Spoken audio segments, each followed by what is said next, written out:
स्वागत है साथियों आप सब लोगों का मेरे YouTube चैनल प्रोफेसर की क्लास पे। साथियों आज एक और बहुत इंपॉर्टेंट टॉपिक आपके सामने लेके आया हूँ। यूनाइटेड नेशन का एक महत्वपूर्ण अंग आर्थिक तथा सामाजिक परिषद, ठीक है ना, the economic and social council बहुत इंपॉर्टेंट है। इससे पहले हमने महासभा और आपका सुरक्षा परिषद के बारे में उसको पढ़ा, हमने समझा, उसके उद्देश्य समझे, कार्य समझे, उसकी प्रकृति के बारे में हमने जाना। आज हम पढ़ेंगे आर्थिक तथा सामाजिक परिषद। तो साथियों इससे पहले आप में से जो भी बच्चे नेट की तैयारी कर रहे हैं,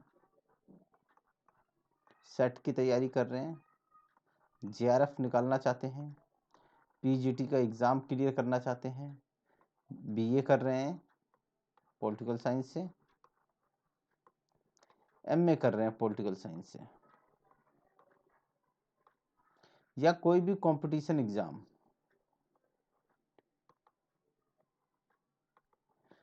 की तैयारी कर रहे हैं जिसमें पॉलिटिकल साइंस है ना, पॉलिटिकल साइंस से सिलेबस है, तो उनके लिए ये वीडियो इम्पोर्टेंट होने वाली है, उनके लिए ये वीडियो बहुत इम्पोर्टेंट होने वाली है। अदरवाइज आप लोग जा सकते हैं, ठीक है ना, आप लोग इसे छोड़ के जा सकते हैं। The economic and social council, ठीक है ना। नंबर 2, दोस्तों जितना से आपसे उम्मीद है कि आपको वीडियो अच्छा लगे तो लाइक कीजिएगा, शेयर कीजिएगा और सब्सक्राइब कीजिएगा, ठीक है। डेट आ गई है फरवरी से मार्च में नेट के एग्ज़ाम होंगे, ठीक है ना, नेट के एग्ज़ाम होंगे।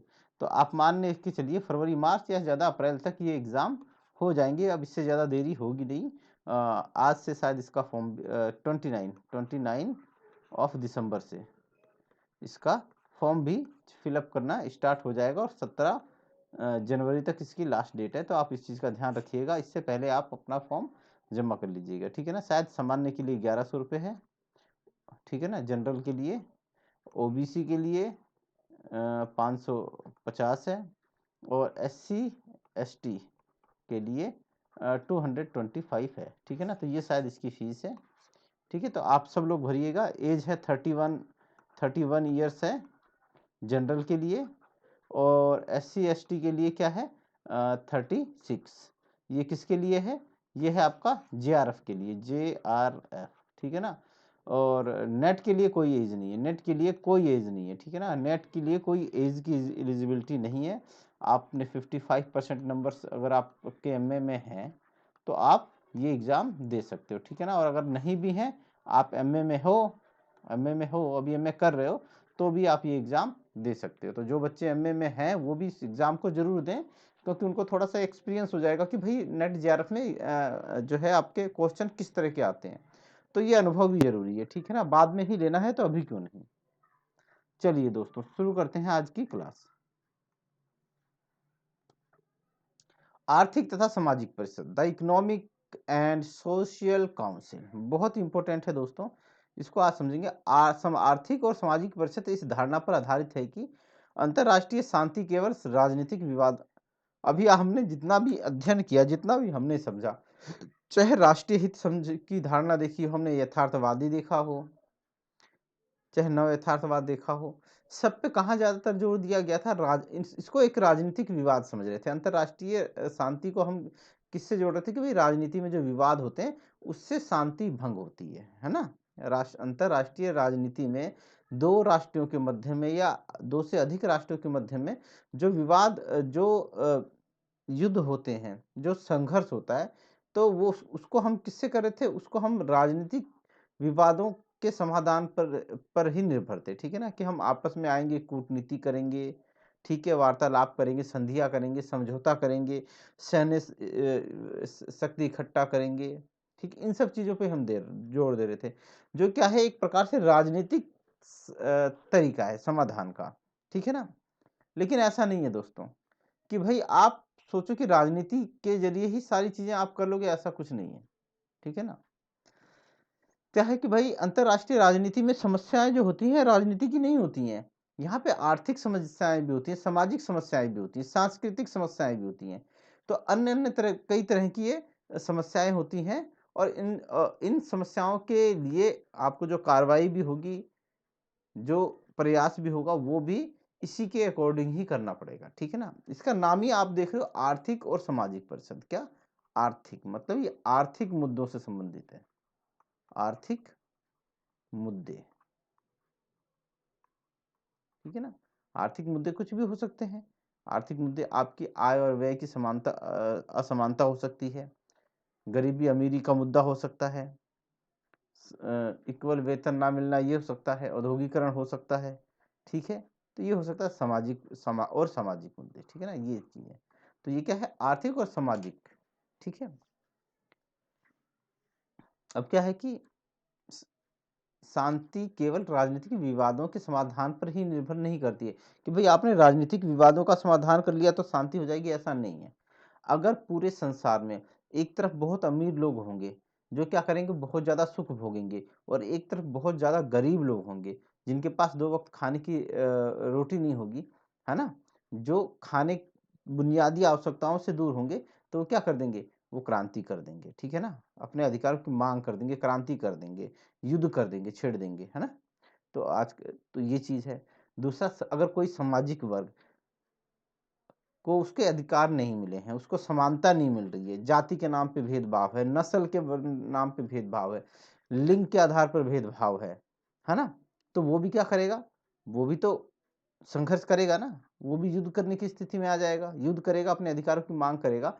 तो क्या है कि भैया ऐसा नहीं कि राजनीतिक विवादों के समाधान से ही नहीं, आपको क्या सामाजिक, आर्थिक और सामाजिक रूप से संबंधित अन्य समस्याओं के संबंध में भी उचित और प्रभावपूर्ण कार्रवाई करनी पड़ेगी, ठीक है ना? राजनीतिक स्थिरता के अतिरिक्त सामाजिक स्थिरता भी आवश्यक है। मतलब समाज में कोई ऊंच नीच ना हो, सबको बराबर हक मिले, ठीक है ना? आर्थिक संतोष भी अंतर्राष्ट्रीय शांति व सुरक्षा की स्थापना के लिए जरूरी है। तो आर्थिक, कम से कम लोगों को इतना तो मिले कि वो अपना जीवन यापन कर सकें। आज भी बहुत सारे लोग ऐसे हैं कि जो जिनको 2 वक्त की रोटी नसीब नहीं हुई है, ठीक है ना, 2 वक्त की रोटी नसीब नहीं है। तो इन लोगों को इकट्ठा करके राज्य के खिलाफ क्रांति करना कितना आसान है। ये तो कहेंगे यार भूखे मरने से अच्छा है। आतंकवाद की समस्या जो है, आतंकवाद, हम आतंकवाद को बड़े छोटे उस पे देखते हैं, हम बहुत छोटे पे देखते हैं, लेकिन आप इसको समझो कि एक मरना तो सबको है ना, मरना सबको है। अगर कोई भूख से मर रहा है ना, कोई भूख से मर रहा है, ठीक है, अब ये भूख से मर रहा है, इसके पास काम धंधा नहीं है, इसने पढ़ाई भी की या इसने पढ़ाई नहीं की, लेकिन इसको 2 वक्त की रोटी भी नहीं मिल रही, इसने बहुत प्रयास किया, रोटी कुछ नहीं मिल रहा है। अगर ऐसे आदमी को कोई विदेशी विदेशी ठीक है ना, पाकिस्तान, 1 नंबर का चोर है पाकिस्तान, पाकिस्तान, ठीक है, या क्या कोई आतंकवादी संगठन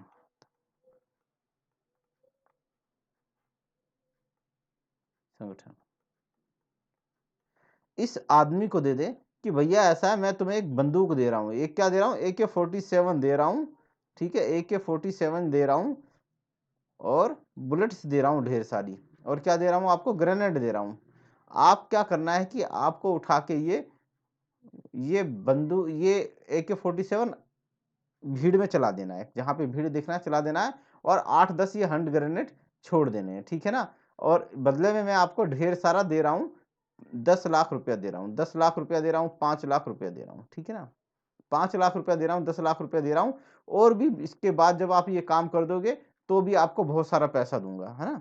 तो ये आदमी जो भूख से मर रहा होगा ना, ये क्या कहेगा, भाई मरना तो है ही है ना, मरना तो है ही है ना, भूख से मरने से अच्छा है कि क्या बोलते हैं, किसी की गोली खा के मर जाऊं, गोली खा के मर जाऊं, है ना, गोली खा के मर जाऊं, बच गया तो ऐश काटूंगा, क्या काटूंगा, ऐश काटूंगा, मेरे पास पैसा होगा, मेरे पास बुलेट मोटरसाइकिल होगी, मेरा पूरे क्या बोलते हैं गांव में दबदबा रहेगा, है ना। इसी तरह से तो ब्रेन वॉश किया जाता है इन लोगों का, ठीक है।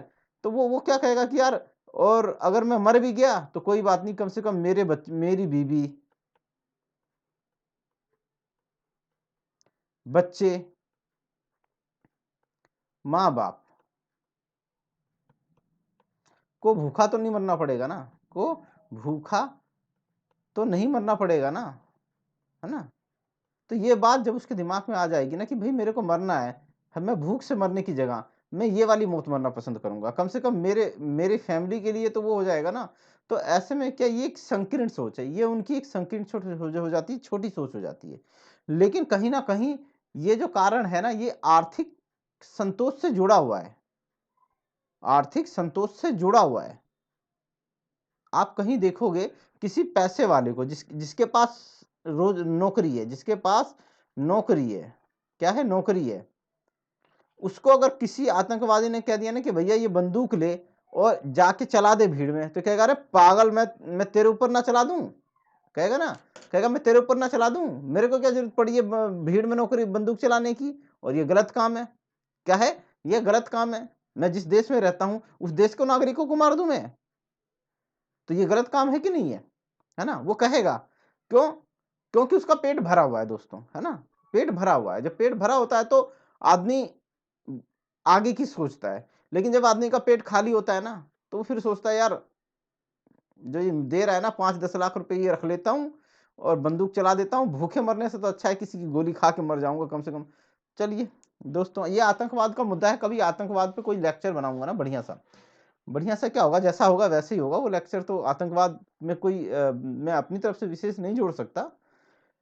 तो जब मैं आतंकवाद का लेक्चर बनाऊंगा तो उस पर बताऊंगा कि आर्थिक असंतोष जो है ना, ये कैसे समाज में अस्थिरता उत्पन्न करता है, कैसे समाज में अराजकता लेके आता है, कैसे ये आतंकवाद को बढ़ावा देता है। ठीक है ना, अभी मैंने यहाँ पे एग्जाम्पल दिया है कि आतंकवादी उन्हीं लोगों को ज्यादा टारगेट करते हैं जो बेरोजगार होते हैं, जिनके पास काम धंधा नहीं रहता है साथियों। ठीक है ना, तो आप याद रखना, आप ठीक ऐसे बहकावे में नहीं आना है। ठीक है ना, ऐसे बहकावे में नहीं आना है, क्योंकि अगर किसी को रोजगार नहीं मिल रहा है तो उसका कुछ कारण हो सकता है। ऐसा नहीं हो सकता है कि मतलब सारा का सारा दोष गवर्नमेंट का ही हो।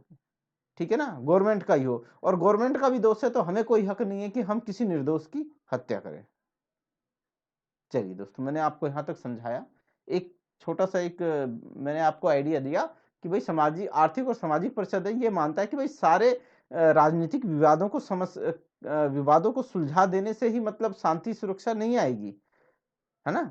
हमें क्या करना है, हमें जो आर्थिक और सामाजिक समस्याएं हैं ना, उनको भी समाप्त करना है। ठीक है ना, आर्थिक में भाई कम से कम बुनियादी आवश्यकताएं पूरी हों। ठीक है, कम से कम न्यूनतम वेतन मिले, रोजगार मिले, 2 समय का भोजन मिल जाए, मकान मिल जाए, रहने के लिए छत मिल जाए। तो ऐसी चीजें जो हैं वो आर्थिक में आ जाएंगी। और सामाजिक में क्या है कि भाई हमारी भी अपनी पहचान हो, हमारी संस्कृति हो, कोई उसकी उस संस्कृति को कोई दबाए ना, हमारे ऊपर कोई जबरदस्ती अपनी संस्कृति ना थोपे, समाज में जाति के नाम पे ही वो ना हो, असमानता ना हो।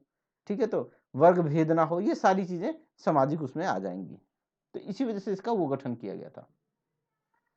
अब थोड़ा सा इसकी संरचना के बारे में हम डिस्कशन करेंगे। प्रारंभ में इस परिषद के 18 सदस्य थे। कितने से दोस्तों? 18। 1966 के चार्टर में एक संशोधन के द्वारा इसके सदस्यों की संख्या 18 से बढ़ाकर कितनी कर दी गई? 27 कर दी गई। क्यों कर दी गई दोस्तों? क्योंकि इसके मूल अगर आप देखते हो कि जब इनकी स्थापना हुई थी तो इसका पोलैंड जो था, पोलैंड, है ना, मूल सदस्य में 91वां देश था, जो जिसने क्या बोलते हैं बाद में साइन किया था। ठीक है, 51 देश थे, लेकिन आज कितने हैं? 193 हैं। तो जब इसके सदस्यों की संख्या बार बार बढ़ने लगी तो क्या हुआ कि इन्होंने 18 से बढ़ा के 27 कर दी। तत्पश्चात अनुच्छेद 61 का एक बार पुनः संशोधन हुआ और जो 24 सितंबर 1973 को लागू हुआ। इसके अनुसार अब सामाजिक और आर्थिक परिषद की संख्या कितनी हो गई है?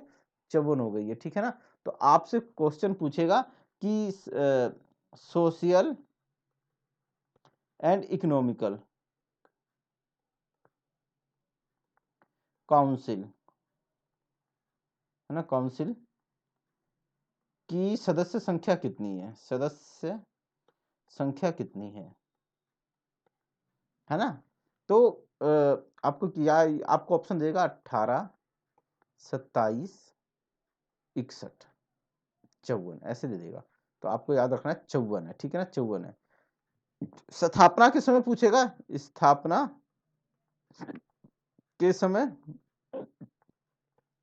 तो आपको याद रखना है 18 है। कितनी स्थापना के समय तो 18 सदस्य थे, लेकिन अब कितने हो गए हैं? 54 हो गए हैं। ठीक है साथियों, चलिए यह एक स्थायी संस्था है। क्या है? एक स्थायी संस्था है, परंतु इसके 1/3 सदस्य प्रति वर्ष पदमुक्त होते हैं। 1/3 मतलब अगर 54 है तो 54 का 1/3 जो सदस्य होंगे 18, है ना? 18 सदस्य, है ना? 18 सदस्य लगभग 1/3 मतलब 3 हिस्से में से 1 हिस्सा प्रति वर्ष। प्रति वर्ष क्या होंगे? पदमुक्त मतलब रिटायर हो जाएंगे। और 1/3 सदस्य प्रतिवर्ष आ भी जाएंगे। ठीक है, तो क्या होगा? एक प्रतिवर्ष इस प्रकार प्रत्येक सदस्य की अवधि 3 वर्ष है। ठीक है ना? तो एक जो सदस्य निर्वाचित होगा उसकी अवधि 3 वर्ष होगी। चौथे वर्ष फिर उसका भी निष्कासन हो जाएगा। परंतु अवकाश ग्रहण करने वाला सदस्य तुरंत पुनः निर्वाचित नहीं हो सकता। ठीक है ना? ये कोटेशन याद रखना, डाल देगा वो बीच के अंदर कि निम्नलिखित में से कौन सा सत्य है, कौन सा असत्य है।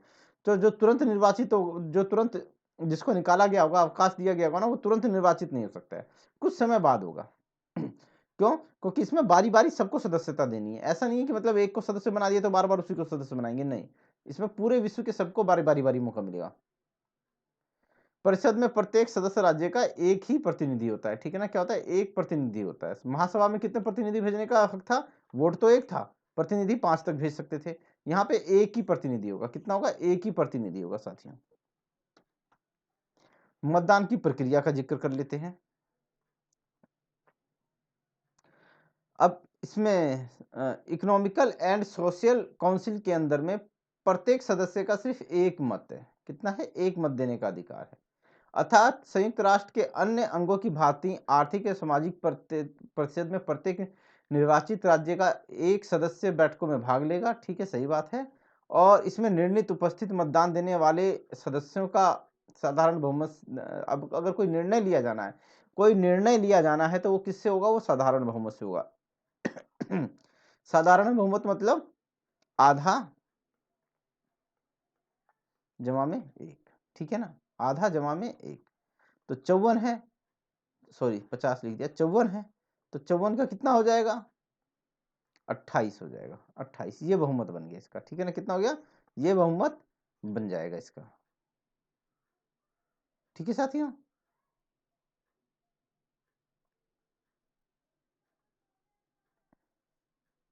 परिषद जब भी किसी विशेष राज्य के विषय में विचार विमर्श करने बैठती है तो उस राज्य के प्रतिनिधि को आमंत्रित करती है, किंतु ऐसे आमंत्रित प्रतिनिधि को मध्य। अब मान लो जैसे भारत और पाकिस्तान के विषय में कोई चर्चा है, भारत भारत के विषय में कोई चर्चा है या पाकिस्तान के विषय में चर्चा है। ठीक है ना? पाक, इसको तो पाक पाक ही लिखना चाहिए, पाकिस्तान है ही नहीं है। पाक, पाक के विषय में कोई निर्णय लेना है। ठीक है ना? कि भाई यहाँ पे क्या है? यहाँ पे मानव अधिकार का हनन हो रहा है। क्या हो रहा है? मानव अधिकार का हनन नहीं हो रहा है। सोचो, गरीबी, गरीबी का मुद्दा है यहाँ पे। पाक वैसे कंगला कंगला देश है। क्या है? कंगला देश है। कंगला देश है। ठीक है ना? दुनिया भर से भीख मांग लिया है, अब चीन की गोद में बैठा हुआ है, सब कुछ लुटा लेगा, अपना आपको बर्बाद कर लेगा। ठीक है, तो पाक क्या है? यहाँ पे गरीबी का मुद्दा है, गरीबी का मुद्दा है। ठीक है, तो अब इस पे जब चर्चा होगी कि भाई सारे आर्थिक और सामाजिक परिषद के सारे सदस्य बैठेंगे, चर्चा करेंगे कि भाई पाकिस्तान वाकई में गरीब है कि नहीं है, या गरीब इसको सहायता दी जाए कि नहीं दी जाए, है ना? तो इसमें क्या होगा कि सारे सदस्य बैठेंगे, ये भी बैठेगा, ये भी बैठक में भाग लेगा, बैठक में भाग लेगा, लेकिन मतदान नहीं कर सकता, मतदान नहीं कर सकता। ठीक है ना? मतदान नहीं कर सकता। अगर ये मतदान करेगा तो ये तो अपने फायदे के लिए करेगा, तो इसी वजह से इसको मतदान करने का हक नहीं होगा। ठीक है साथियों, महासभा की भांति एक वर्ष के लिए सदस्य राज्यों में से एक सदस्य का एक सभापति भी ये निर्वाचित करेंगे। जैसे महासभी सभा अपने में से एक अध्यक्ष करता है, वैसे ये भी करेंगे, सभापति निर्वाचित करेंगे। मतदान प्रक्रिया 2 बार आ गई। सत्र कब कब है इनका देख लेते हैं भैया।